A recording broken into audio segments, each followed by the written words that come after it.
continuing with the discussion on how to make a living doing what you love, coming up right after this.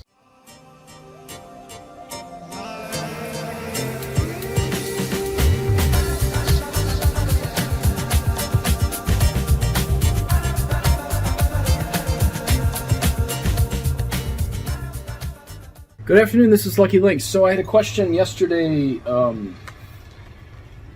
for the video that I did yesterday on creativity and how do you make a living doing what you love, and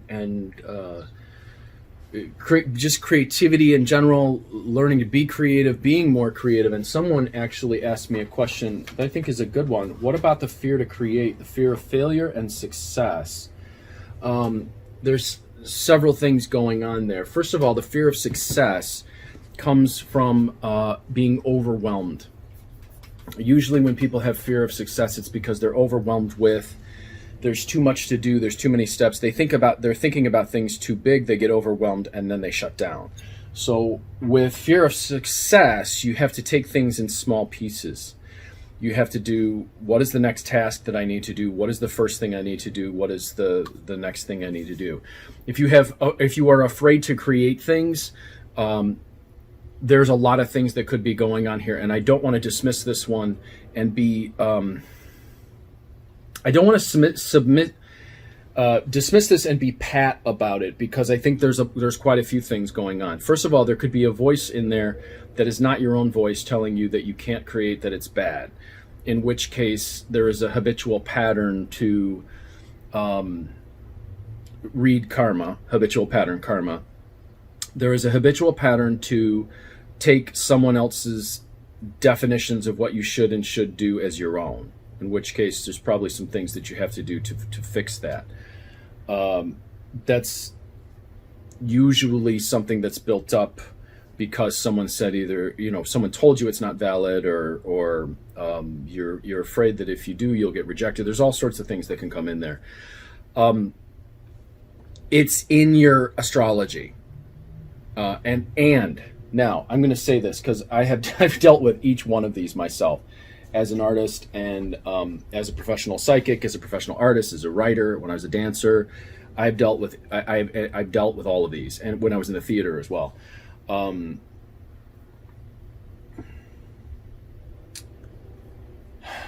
do I go about? Okay, let me just say this. There's stuff that goes on in a person's astrology. Now, I am not talking about Western astrology here, because I scoured my Western astrology looking for things like this, and I came up empty. There are 4 animals that you have that make up your personality. Okay, one represents your general tendencies, one represents how people view you, one represents your true self, and one represents your thinking. And there may be something in the animals that creates this fear and the way that they interact with each other. Each of these animals has certain elements. The elements may be out of balance, out of whack. You have magic squares that make up what we call your dominion, which means how you interact with the world. And it may be something in your dominion is off, that every time you try to do something, your ancestors cancel it out, or you're consumed by your past, and your past cancels it out. I mean, there are real reasons that are in your astrology, which means that you brought these habitual patterns in with you. So whatever has gotten to the moment where you're afraid to actually create something, it's probably somewhere in there was a habitual pattern to not want to listen to your own voice. You second guess yourself. There's all sorts of things, and there's all sorts of ways this can show up. It could mean that 2 of the animals in your makeup are fighting with each other. It could mean that something in your dominion is off because every time you go to make a mistake, something else in your dominion comes and cancels it out. And it could be that the spirit world's interacting. It could be something from your ancestors. It could be something from other humans is canceling out. There's all sorts of ways that this could happen. So I don't want to take this, like I said, I don't want to take this lightly, and I don't want to be pat about it, because there's a lot of reasons that this could happen and a lot of things that could go into making this fear. The best way to figure that out is to look at the astrology. And of all the ways that I've looked at for myself, looking at hypnosis, I did hypnosis for these things. I looked at Western astrology. I did tarot cards and everything. The Tibetan astrology shows exactly what's going on in that area, and which is why I'm so passionate about it. And I say it so much. It's really important to know what habitual patterns you came in with and what you're trying to wake up to. I also look at people's Western numerology because it tells me what the ego thinks. And if what the ego is thinking is at odds with what's really going on in their chart, there could be serious problems there that could cause fear. So for example, if you've got someone whose ego thinks everything's about security and everything's about order, but everything in their chart is saying they're all about creativity, freedom, independence, and being a pioneer, they might work at odds. It doesn't mean that you can't get the two to line up, but they might be at odds with each other. Okay, so that's the first part. Now I've got some points to make about that, about what you do, and I think this might be a much deeper topic. And let me know if you want to go me to go more deeply in this. When people ask questions, I look for the one that sort of lights up, which tells me that that's what people are really gonna resonate to and really gonna need. I have a drastic way to approach this. I'm going to save that for the end. I've got some notes here laid out. Set a deadline. The first thing you got to do is you got to set a deadline, create a sense of immediacy, create some sense of it's got to be done by this time. So if you're going to sit down to create something, you have a deadline by which something has to happen. Now, for those of you who saw the Clyde video that I did, I actually, there's an individual out there who, gosh, I'm going to butcher his name. His name is Adam, I think it's Krudiger. I think I'm going to butcher it. I apologize, but he's got a whole bunch of videos out there on puppetry. Krudinger. It is Adam Krudinger. He's amazing. He builds puppets. He teaches people how to do puppets. And when I was a kid, I was always fascinated by puppets. I always made characters. I always did this stuff when I was a kid. I had a cousin who used to tell me, how do you do all these voices? When I was doing psychological marketing and stuff like that, I used to do voiceovers for stuff. I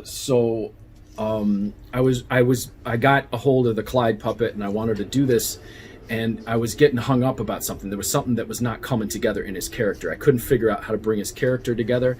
And Adam suggested in one of his videos, he said, perform. He goes, get out there and perform, because when you perform it, something's going to happen. Sometimes you need to perform it in order for it to happen, to pull it together, right?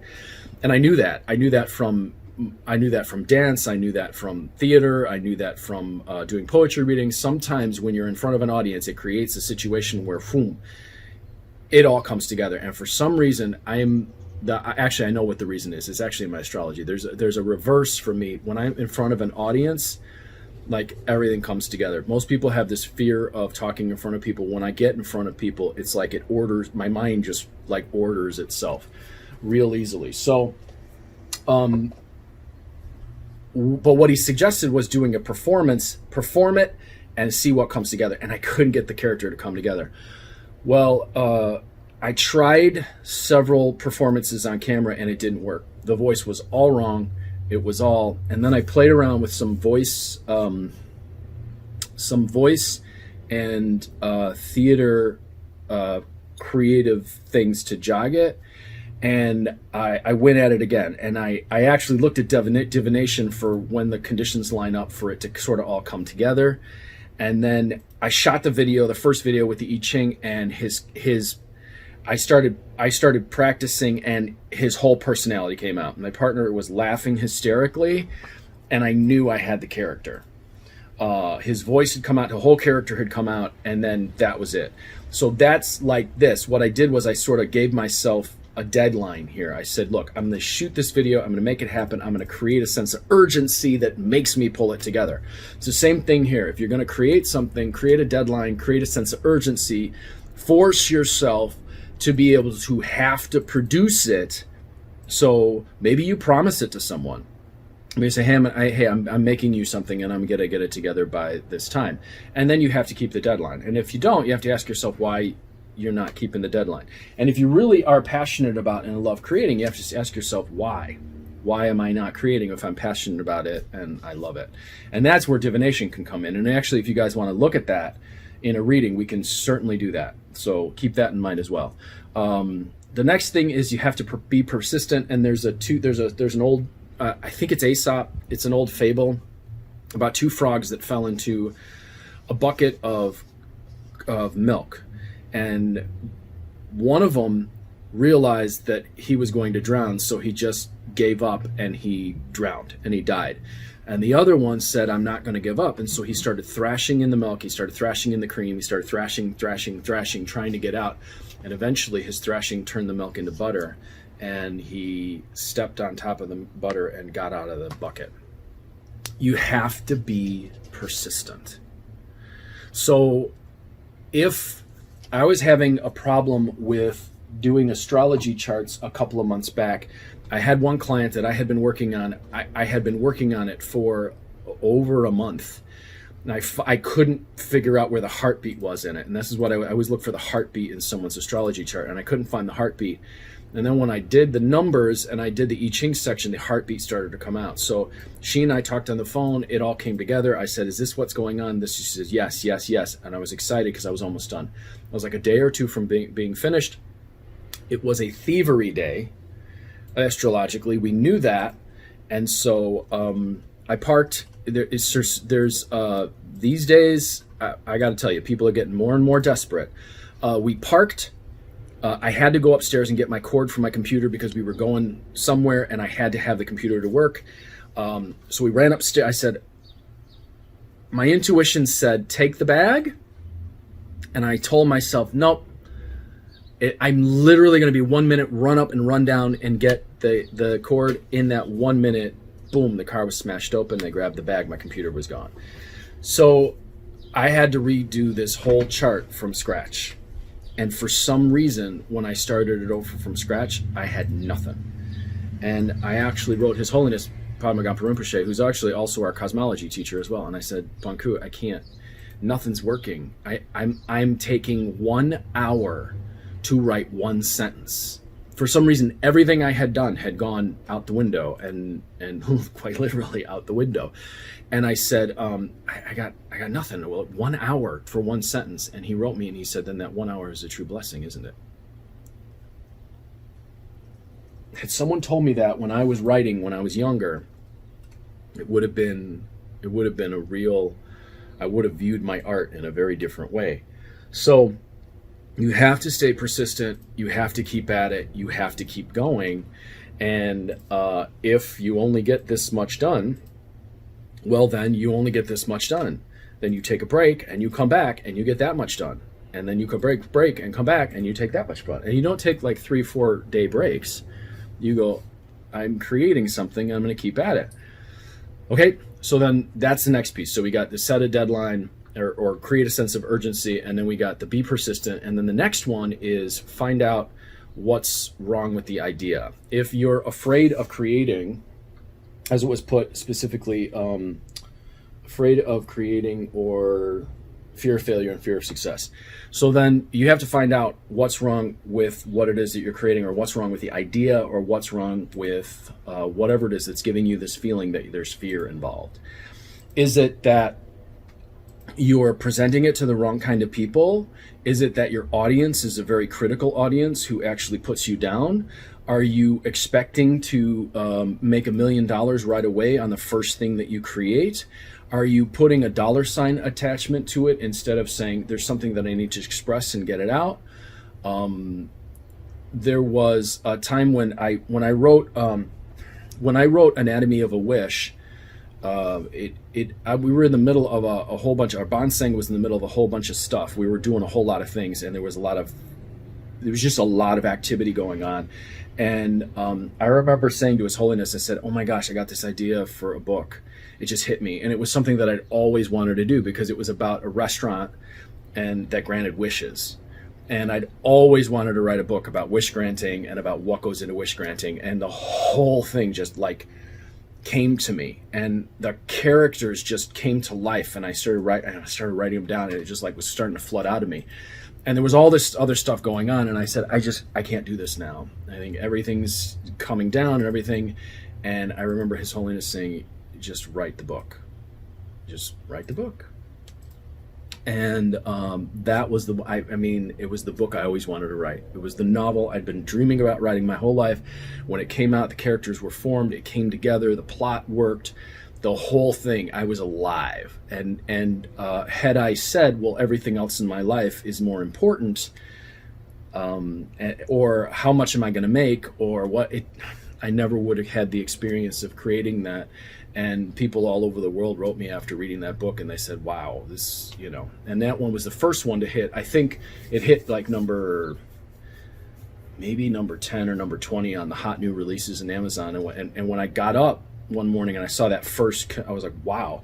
But had I thought about any of that, it wouldn't have gone anywhere. I mean, the idea would have died. And the fact is that find out, what's wrong with the idea. Is there something wrong with the idea itself? Now, there's another book I wrote called Year of the Bull that I tried to write this thing for like 10 years. I was writing it when I was working I was teaching at DePaul University in Chicago, and the idea came to me during a class, and I said, oh my gosh, I got this great idea. And it was about fairy tales. It was all about fairy tales, and I had to write this book. I tried to write it, I don't know how many times, I couldn't write it. 10 years later, I found the process that allowed me to tell the story not only as I wanted to tell it, but better than I could have imagined.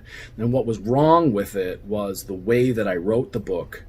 Originally, I was in academia, and I was surrounded by people who were negative, pessimistic, who were all writing that novel that was 15 years old, that was never getting done. People were complaining about students. Students were complaining. There was no real creativity. I wasn't in a creative environment. Years later, I had the support of my Sangha. I was doing readings for a living. I was being really creative just generally. And I had written 2 books before it, Taboo and Forbidden. And once I got those 2 done, I was like, you know what? I can take this process. Because it was the process that was the key. And it was a magic process. It was gold. And I said, I can write this book now. And when I sat down, I couldn't stop until it was done. And that one too, that was a great one. I got that, and I switched it to a comedy, by the way. I switched the tone to comedy. So when it was all real serious when I first started, because I was in academia and everything was so serious and everything was so dry, and they're all about literary fiction, and I said, no, this needs to be a comedy. And the first scene where the character meets this 8-foot bull, this 8-foot talking bull, and there's this humorous exchange at all, and people would write me. I had people writing me from all over the world saying, someone wrote me to say I was on a train and someone got up and left because I was laughing so hard. And I knew then that I had to be more humorous in how I approach things. So I figured out everything that was wrong with the idea, and everything kept locking me down when I first tried to write it, but all the other pieces came together. And I didn't know this, but the tone was wrong. The environment in which I was living was wrong. Living and working was wrong. The idea I had for the book was wrong. The process I was using was wrong. And it needed to be a comedy, not something that was serious. So find out what's wrong with the idea, and that will help it. Now, I got one more here that I'm going to add, but if you're noticing here, so set a deadline, be persistent, find what's wrong with the idea, or what's out of sorts with the idea. You'll notice here that I'm not saying sit around and worry more. These are things that you actually have to start to apply, because as I said yesterday in the video, this is a creative process. These are your creative challenges. These are your creative problems. If you truly are creative, if you truly are an artist, if you're an individual who is an artist, well, then these are creative problems. So for example, when someone comes to me and they say, I have someone right now who wants an astrology chart. He's a gentleman who wants to know what's going on with a child who is going through difficult times. And I'm like, okay, this is my creative problem. How I structure this chart now, the report, so this is the creative problem I have to solve. Now I need to go through as a detective and find out where all the pieces are that line up to what he's saying is going on with his child. He's worried about his child. His child's an adult, and he's worried about what's going on. He wants to know what's going on. And I said, okay, well, then I need to go through this as a detective and and lay out all these pieces. Okay, so these are creative challenges. These are creative problems. They are not something that you cave into. You must give yourself some sense of immediately. You must be persistent, and you must find out what's wrong with the idea that's causing this feeling of, oh, I'm afraid. Well, it could just be that you're surrounding yourself with people who are constantly telling you you need to fail.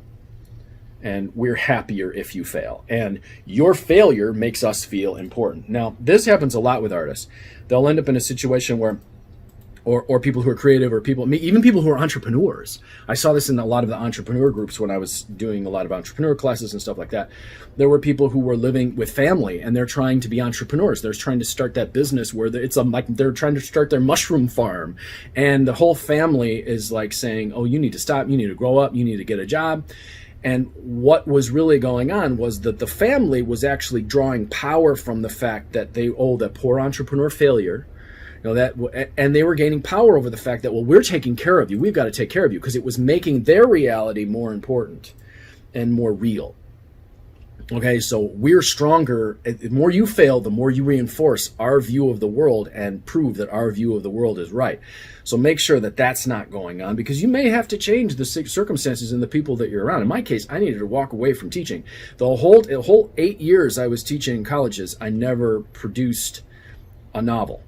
As soon as I got out, within a few months, I had my first children's book done, and then after that, I wrote a cooking book, and then after that, I wrote a book about Chicago graveyards. And now, when I published myself in hard, I had the actual book, and I mean, I wrote like 9 books. But when I was in school, all they did was talk about it. We'll talk about what we're going to do. We'll never produce. So, what environment are you in? Who's surrounding you? How are you approaching this? What's wrong with the idea, okay? Now, the last one that I'm going to add to this is a big one that I see a lot when I'm doing readings for people. A lot of times people will want to go down an unusual path that's different from their family, their friends, or whatever. Or they're trying to start their own business, or they're trying to do their own thing, or they're just tired of working for someone else. And there are 2 cards that come up a lot that I see. When I'm doing playing card readings, it'll be the Jack of Spades, which is the devil. When I do Lenormand, it's the snake. When I do Mexican Loteria, it is also the devil. And for those of you who don't know, in Mexican Loteria, a lot of times when you get the devil, it means either it's a windfall, or you're doing good, or something's, and in the tarot, it can be varied. It can be varied what comes up in the tarot.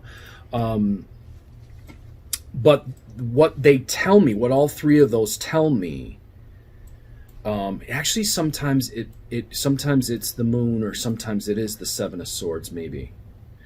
But what that tells me is that the person, and I tell the person, you got to be tricky. You have to be tricky. You have to be willing to go outside the norm and do something that makes you look to other people like you're not following their whatever. So, and there's an idea here of that, for those of you who know the sacred cow, or that idea that is held up that you can't touch, right? So,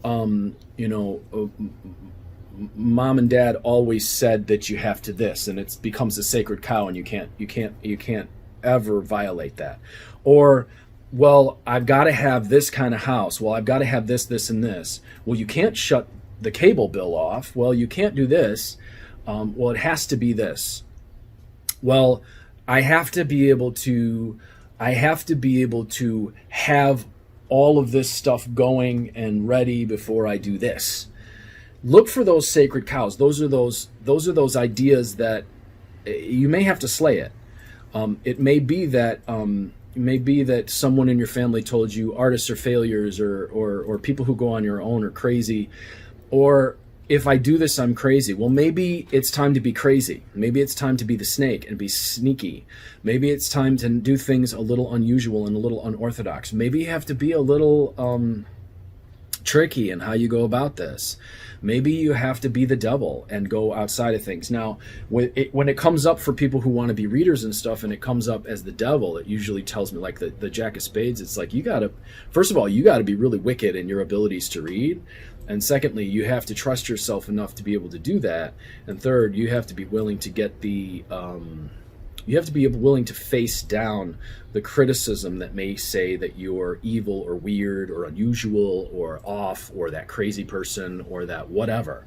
Okay, so you got to slay that particular sacred cow. Now, if you've been working in corporate all your life and now you want to be a gypsy, and someone said, well, only respectable people work in corporate jobs, and now you're going to be like sitting at home throwing cards for people or on a phone line or something, people are going to go, what are you doing? You have to be willing to slay that sacred cow, or to go be tricky, or to go down that road, become the snake, become the devil, and do that thing that everyone's afraid of, or whatever it is.